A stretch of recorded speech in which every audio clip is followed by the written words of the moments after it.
ចាប់ប្រិយមិត្តទូរទស្សនិកជនជាទីមេត្រីការអត្ថាធិប្បាយចុងក្រោយរបស់នាយករដ្ឋមន្ត្រីថៃលោកអនុទានឆានវរៈគុលកាលពីថ្ងៃទី12ខែវិច្ឆិកាពីការឈប់រកស៊ីជាមួយសហរដ្ឋអាមេរិកសម្រាប់ទីផ្សារនាំចេញគឺទទួលបានការចាប់អារម្មណ៍យ៉ាងខ្លាំងចាំបន្ថាតែពីសំណាក់ប្រជាជនកម្ពុជាដែលមានចំនួនព្រំដែនជាមួយប្រទេសថៃប៉ុណ្ណោះទេសូម្បីតែមជ្ឈដ្ឋានអ្នកនយោបាយថៃចាអ្នកវិភាគនិងអ្នកជំនួយរបស់ថៃក៏ចាប់អារម្មណ៍ខ្លាំងណាស់ដែរដូច្នេះចង់ដឹងថាតើការអត្ថាធិប្បាយរបស់នាយករដ្ឋមន្ត្រីថៃនេះចាមានឥទ្ធិពលយ៉ាងណាខ្លះក្នុងព្រឹត្តិការណ៍ព័ត៌មានអន្តរជាតិព័ត៌មានរបស់លោករ៉ាន់រ៉ឺយដែលជាអ្នកតាមដានព្រឹត្តិការណ៍នយោបាយថៃជាបន្តបន្ទាប់នឹងចូលខ្លួនឆ្លើយឆ្លងជាមួយនឹងខ្ញុំដើម្បីរំលែកជុំវិញព័ត៌មាននេះលោករ៉ាន់រ៉ឺយជាដំបូងនេះខ្ញុំចង់ឲ្យលោកចា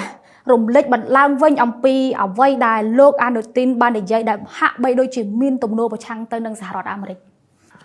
បាទមែនហើយធារីកាលពីថ្ងៃទី12ខែវិច្ឆិកាយើងហ្នឹងគឺថាលោកអនុទានឆានវរៈគុលនាយករដ្ឋមន្ត្រីរបស់ប្រទេសថៃបានអត្ថាធិប្បាយមួយដ៏ចម្លែកទាក់ទងទៅនឹងការធ្វើហាក់ដូចជាមានបំណងឬក៏ថាចេតនាប្រឆាំងនឹងសហរដ្ឋអាមេរិកដោយនៅក្នុងនោះគឺថាយកបញ្ហានាំទំនិញឬក៏ថាទីផ្សារជាមួយនឹងសហរដ្ឋអាមេរិកហ្នឹងជាគោលនៅក្នុងការមិនពឹងផ្អែកសហរដ្ឋអាមេរិកហើយការអត្ថាធិប្បាយនេះគឺធ្វើឲ្យមានការស្រឡាំងកាំងយើងអាចនិយាយអញ្ចឹងថាស្រឡាំងកាំងនៅក្នុងចំណោមអ្នកការទូតរបស់ប្រទេសថៃក៏ដូចជាអ្នកជំនួយនៅក្នុងប្រទេសថៃជាពិសេសគឺអ្នកដែលមានបទពិសោធន៍ក្នុងវិស័យការទូតនៅក្នុងប្រទេសថៃហ្នឹងបានចេញមកប្រតិកម្មជាបន្តបន្ទាប់ហើយនៅក្នុងនោះគឺអ្វីដែលយើងឃើញថានាយករដ្ឋមន្ត្រីអនុទានឆាន់វរៈគុលបានលើកឡើងនោះគឺលោកបាន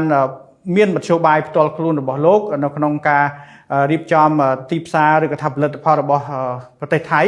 ដោយមិនពឹងផ្អែកទៅលើសហរដ្ឋអាមេរិកបើសិនជាសហរដ្ឋអាមេរិកបន្តគៀបសង្កត់ប្រទេសថៃឲ្យធ្វើតាមខ្លួននោះហើយនៅក្នុងនោះលោកយល់ថាប្រទេសផ្សេងជាច្រើនទៀតក៏ជួបជំពាក់ឬក៏ថាជួបសម្ពាធពន្ធគយដូចគ្នាដូច្នេះហើយប្រទេសថៃមិនព្រួយបារម្ភទេ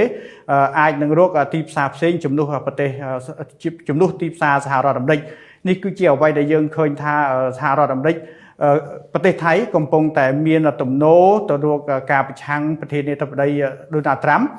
ហើយអ្វីជាការកត់សម្គាល់នេះគឺជាការអត្ថាធិប្បាយរបស់នាយករដ្ឋមន្ត្រីអនុទានតែមួយអ្នកប៉ុណ្ណោះមិនបានឆ្លុះបញ្ចាំងពីអ្វីដែលប្រទេសថៃអាចនឹងប្រឈមជាមួយនឹងសហរដ្ឋអាមេរិកទេថារីបាទចាំបើតាមខ្ញុំដឹងឃើញថាពាណិជ្ជកម្មថៃហើយនិងអាមេរិកមានទំហំធំដល់ទៅរាប់ពាន់លានដុល្លារឯណោះដូច្នេះខ្ញុំចង់ដឹងថាតើកត្តាអ្វីខ្លះដែលធ្វើឲ្យលោកអនុទាននឹងហ៊ានពោលយ៉ាងដូចនេះចា៎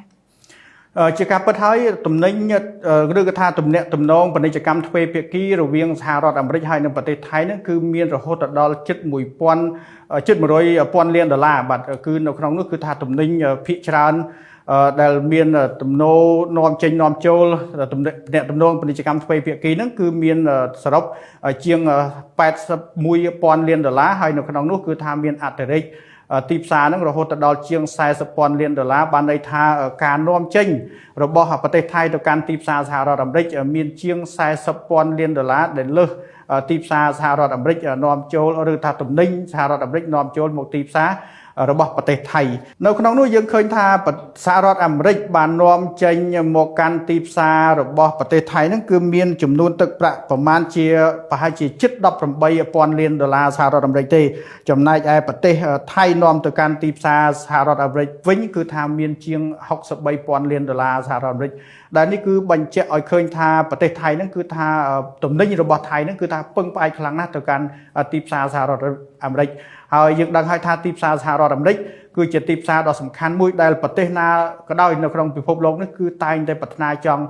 ទៅរកស៊ីឬក៏ថាចង់នាំទំនិញទៅកាន់ទីផ្សារសហរដ្ឋអាមេរិកដូច្នេះបើបាត់ទីផ្សារសហរដ្ឋអាមេរិកគឺថាប្រទេសថៃនឹងអាចមាន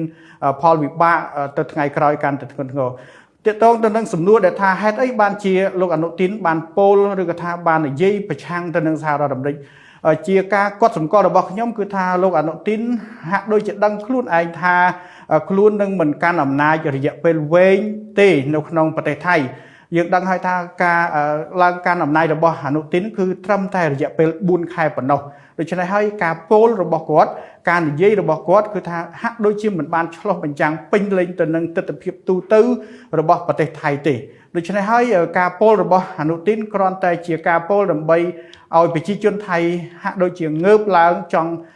ប្រឆាំងជាមួយនឹងឬក៏ថាងើបឡើងដើម្បីថាបង្កើតនៅនយោបាយផ្ទាល់ខ្លួនមួយដែលអាចថាមានប្រជាជនគ្រប់គ្រងហើយលោកមានប្រជាប្រិយប៉ុន្តែជាការពិតប្រទេសថៃគឺมันអាចពឹងផ្អែកឬมันអាចកាត់ផ្ដាច់ពីទីផ្សាររបស់សហរដ្ឋអាមេរិកបានទេហើយកត្តាមួយទៀតដែលសំខាន់ជាងគេដែលខ្ញុំមើលឃើញថាទស្សនវិជ្ជានយោបាយរបស់ប្រទេសថៃហើយនឹងនៅក្នុងតំបន់ហ្នឹងគឺយ៉ាងមានភាពប្រែប្រួលជាពិសេសគឺថាការពោលរបស់អនុទានហ្នឹងគឺកើតឡើងមួយថ្ងៃមុនអង្គព្រះមហាក្សត្ររបស់ប្រទេសថៃហ្នឹងបានយាងទៅកាន់ទីក្រុងប៉េកាំងដើម្បីបំពេញទស្សនកិច្ចជាផ្លូវរដ្ឋមួយដែលកម្រហើយក្នុងរយៈពេល50ឆ្នាំនៃទំនាក់ទំនងប្រទេសថៃហើយនិងប្រទេសចិនហ្នឹងគឺថាបានកើតឡើងជាង50ឆ្នាំឬគឺថាក្នុងរយៈពេល50ឆ្នាំដែលបង្កើតទំនាក់ទំនងឡើងវិញហ្នឹងគឺថាជាលើកដំបូងដែលមហាក្សត្រថៃបានយាងទៅដោយផ្ទាល់ដូច្នេះហើយការអត្ថាធិប្បាយរបស់អនុទានឆាន់ព្រះគុលគឺជាការអត្ថាធិប្បាយអាចយោងទៅនឹងដំណើរមួយដែលបង្ហាញឲ្យឃើញថា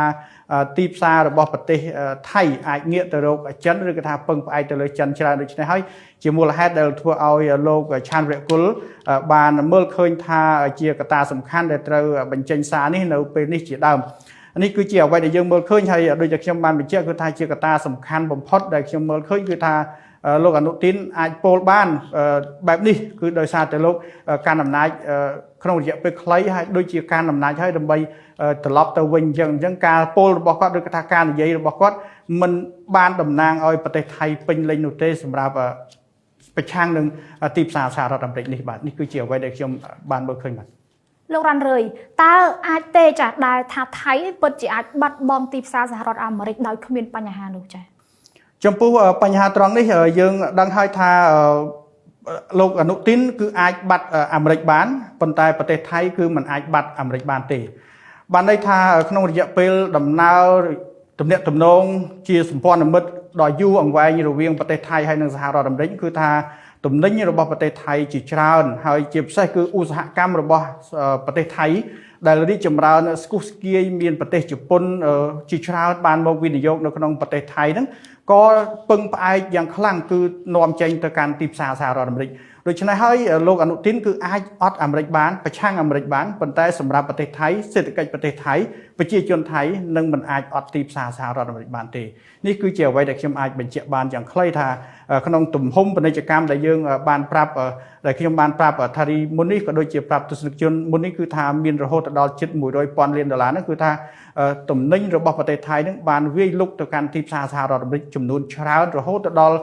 ជាង$40,000,000ដែលលើសពីទំនិញ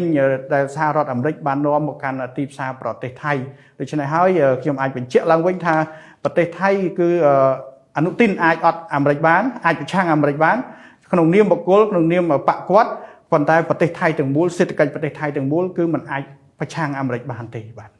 ចាទាំងលោករ៉ាន់រ៉ឺយក៏ដូចជាទស្សនិកជនបានជ្រាបហើយថាអនុទានគឺកាន់អំណាចនៅក្នុងរយៈពេលខ្លីប៉ុណ្ណោះហើយកន្លងមកការអត្ថាធិប្បាយរបស់អនុទានជាច្រើនត្រូវបានគេមើលឃើញថាគ្រាន់តែជាកត្តាមួយដើម្បីទាញប្រជាប្រិយភាពសម្រាប់ការបោះឆ្នោតនាពេលខាងមុខតែប៉ុណ្ណោះដូច្នេះលោករ៉ាន់រ៉ឺយតើអនុទានពិតជាទទួលបានប្រជាប្រិយភាពពីការអត្ថាធិប្បាយប្រឆាំងទៅនឹងសហរដ្ឋអាមេរិកដែរឬក៏យ៉ាងណាចា៎បាទជាការពិតហើយថារីនៅក្នុងអំឡុងពេលដែលប្រទេសថៃកំពុងតែរៀបចំដំណើរខ្លួនទៅរកការបោះឆ្នោតជាសកលឬក៏ថាបោះឆ្នោតមុនអាណត្តិដែលប្រទេសថៃនឹងត្រូវរៀបចំនៅដើមឆ្នាំ2026ហ្នឹងគឺថាការពោលទាំងឡាយរបស់លោកអនុទានគឺដើម្បីប្រជាប្រិយភាពរបស់ខ្លួនជាកត្តាសំខាន់ព្រោះថាការបោះឆ្នោតនៅពេលខាងមុខហ្នឹងគឺថាលោកអនុទានគឺជានាយករដ្ឋមន្ត្រីកំពុងតែកាន់អំណាចហើយក៏កំពុងតែធ្វើរៀបចំខ្លួនដើម្បីធ្វើយ៉ាងណាឲ្យមានការគ្រប់គ្រងកាន់តែច្រើនដូច្នេះហើយលោកក្នុងរយៈពេលនេះគឺលោកបានធ្វើសកម្មភាពផ្សេងៗដើម្បីឲ្យប្រជាជនថៃហ្នឹងកោតសរសើរឬថាកត់សម្គាល់លោកជាមេដឹកនាំម្នាក់ដែលសំខាន់សម្រាប់ការបោះឆ្នោតឬក៏ថាជាជំរើសនៅក្នុងការបោះឆ្នោតនៅពេលខាងមុខដោយដែលមានអ្នកវិភាគនយោបាយនៅក្នុងប្រទេសថៃបានលើកឡើងអញ្ចឹងថាការធ្វើអ្វីដែលលោកអនុទានជាពិសេសពោលនៅពេលចុងក្រោយដែលទាក់ទងទៅនឹងការប្រឆាំងនឹងទីផ្សារសហរដ្ឋអាមេរិកនេះគឺលោកបានធ្វើឡើងជាលក្ខណៈបែបទៅតាម social media trend ទៅតាមនិន្នាការរបស់បណ្ដាញសង្គមដែល ធ្វើដែលមានចាប់អារម្មណ៍ច្រើនចាប់តាំងពីការចុះហត្ថលេខាជាមួយនឹងប្រទេសកម្ពុជានៅក្នុងទីក្រុងកាឡាឡាំពូហើយក៏ដូចជាមានការប្រឆាំងទៅនឹងសហរដ្ឋអាមេរិកទាក់ទងទៅនឹងការធ្វើអាជីវកម្មរ៉ែកម្រឬកិច្ចព្រមព្រៀងរ៉ែកម្រជាមួយនឹងនាយករដ្ឋមន្ត្រីអនុទីនឆាន់វរៈគុលកាលពីថ្ងៃទី26ខែតុលាជាដើមហ្នឹងគឺសុទ្ធតែជានិន្នាការមួយដែលប្រទេសថៃនឹងប្រឆាំងទៅនឹងលោកអនុទីនហើយដូច្នេះហើយអ្វីជាការវិបកមកវិញគឺថាលោកអនុទីននឹងត្រូវតែធ្វើអ្វីមួយដើម្បីឲ្យស្របទៅនឹងការចង់បានរបស់ប្រជាជនប៉ុន្តែអ្នកយុទ្ធសាស្ត្រឬក៏ថាអ្នកការទូតជាន់ខ្ពស់ទាំងនោះគឺបានលើកឡើងថាលោកអនុទីននិយាយខ្វះយុទ្ធសាស្ត្រគ្រាន់តែជាការធ្វើទៅតាមអំណាចនៃនិន្នាការរបស់បណ្ដាញសង្គមតែប៉ុណ្ណោះដូច្នេះហើយនេះគឺជានិន្នាការមួយដែលលោកអនុទីននឹងបានទទួលឬក៏ថាបានធ្វើទៅតាមនិន្នាការរបស់សង្គមជាយុទ្ធសាស្ត្រគឺថាលោកអនុទីនមិនទទួលបាននៅការគ្រប់គ្រងទេដោយសារតែរហូតមកដល់ពេលនេះយើងឃើញថាមានអ្នកការទូតជាច្រើនជាពិសេសអ្នកវិភាគផ្នែកនយោបាយការបរទេសជាច្រើនហ្នឹងគឺថាលោកបានបង្ហាញថាលោកអនុទីនបាននិយាយនឹងខុសហើយជាពិសេសលោកអតីតរដ្ឋមន្ត្រីការបរទេសរបស់ថៃ